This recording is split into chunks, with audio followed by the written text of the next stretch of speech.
Hi guys, welcome to the 50th anniversary of the Gazelle helicopter from Middle Wallop. And this week I want to talk about legacy data conversion because I've had a question about how and when should we be converting our data.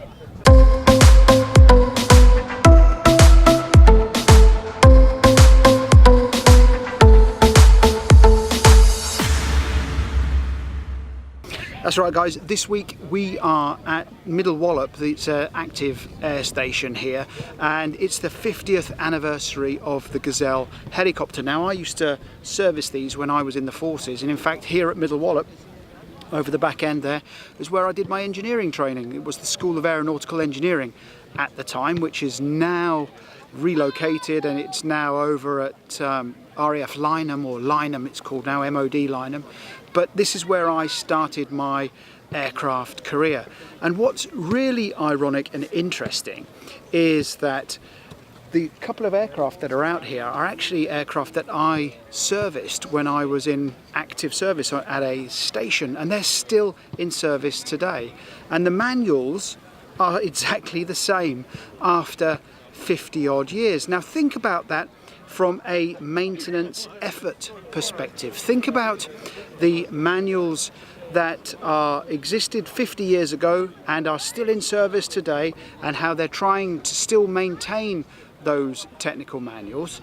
This is a prime candidate for data conversion. Think about if we had that data in a more user-friendly environment, and anybody who's serviced the Gazelle knows how ugly the technical manuals can be.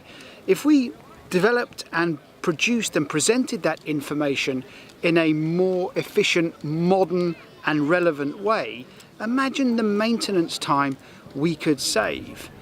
So the question came in saying we're not sure whether we should be converting legacy data. First of all, I don't like the term legacy data because legacy implies that it's old, it's not needed anymore, it's out of date. This data is still relevant. This data is still something that you would want to use. It's just not in an appropriate or modern medium, or the way that we need to present it to a modern engineer. The way that I learned 20 years ago is not the same way that an engineer who's coming in to the forces today would want to access information. I've been past some of the tents here where they've got some of the recruitment stands, and you know, some of these forces guys look like they're about 10 years old, you know, and I hard to remember me being that young and fresh looking.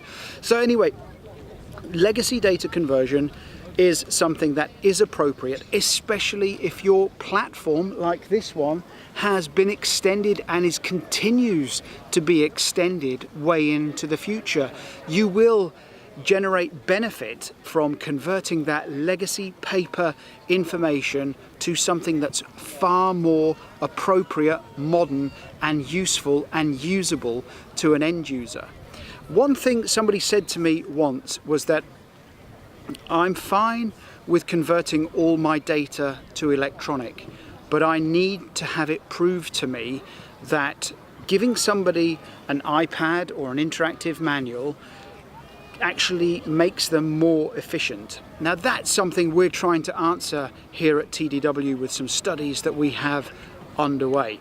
So from here, sunny Middle Wallop, here in not far from the Salisbury Plains. We've got Salisbury in one direction, we've got Winchester in the other, and bringing back some lovely memories, me being here. In fact, some not painful ones as well, when I used to have to go running around this airfield for PT.